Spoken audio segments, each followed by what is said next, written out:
जय सिया राम, राधे राधे। कैसे हो आप सब? आई होप आप सब अच्छे होंगे।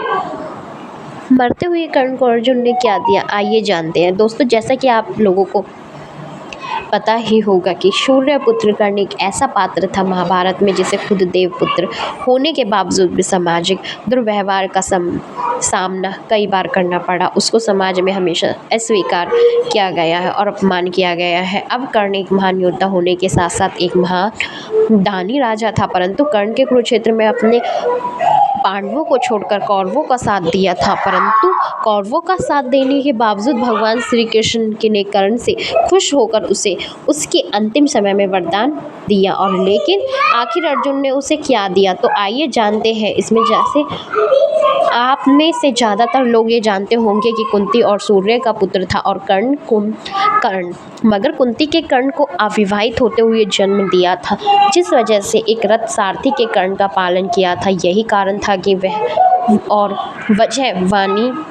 जिस वजह से कर्ण को सूत पुत्र कहा जाता था और साथ ही अविवाहित माता से जन्म और रथ सारथी के पालन के कारण दानवीर कर्ण को कभी भी समाज में ना ही सम्मान मिला और ना ही अपना अधिकार। यहाँ तक कि कर्ण के सूत पुत्र होने के कारण द्रौपदी उसको कर्ण अपनी जीवन संगनी बनाना चाहता था। उस द्रौपदी तक ने कर्ण से विवाह करने से इनकार कर दिया था और इन्हीं सब वजह से ही कर्ण पांडवों से बहुत घृणा करता था और इसी कारणवश में महाभारत युद्ध में भी कौरवों का साथ दिया। भगवान कृष्ण ने कर्ण को क्या दिया, एक महान दानवीर राजा होने की वजह से भगवान श्री कृष्ण ने खुद जाकर कर्ण के अंतिम समय में उनकी परीक्षा लेने की सोची।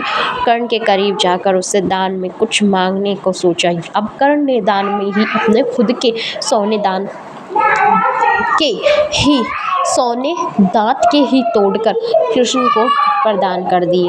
अब इस ही दानवीरता से खुश होकर कृष्ण ने सूर्यपुत्र कर्ण को वरदान में कुछ मांगने को कहा, जिस पर कर्ण ने वरदान के रूप में अपने साथ हुई अत्याचार और अनादर का याद करते हुए कृष्ण से अगले जन्म में उसके समुदाय के लोगों के साथ भला करने को कहा। अब दूसरे वरदान के कुछ रूप में कृष्ण का अगला जन्म अपने ही साम्राज्य में लेने को कहा और कई बातें करी। तीसरे वरदान के रूप में तो उसने अपने अंतिम संस्कार को ऐसे किसी इंसान के द्वारा करने को कहा जो पूरी तरह से पाप मुक्त हो।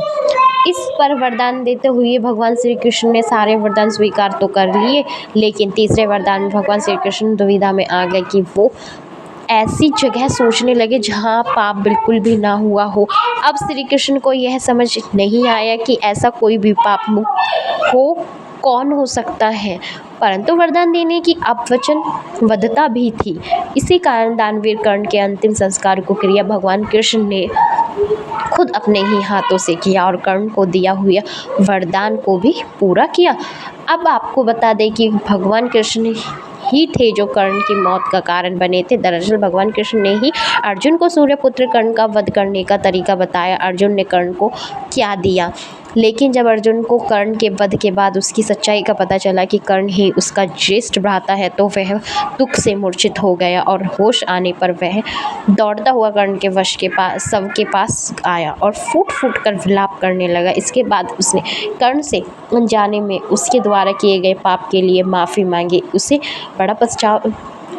बड़ा पश्चाताप हुआ कि उसने अनजाने में इतनी बड़ी भूल हो गई और जिसके धोखे से कर्ण जैसे महान योद्धा का वध कर दिया गया। जैसे यार हम वीडियो अच्छी लगे तो प्लीज़ चैनल को लाइक एंड सब्सक्राइब करना ना भूलें। Thank you for watching this video.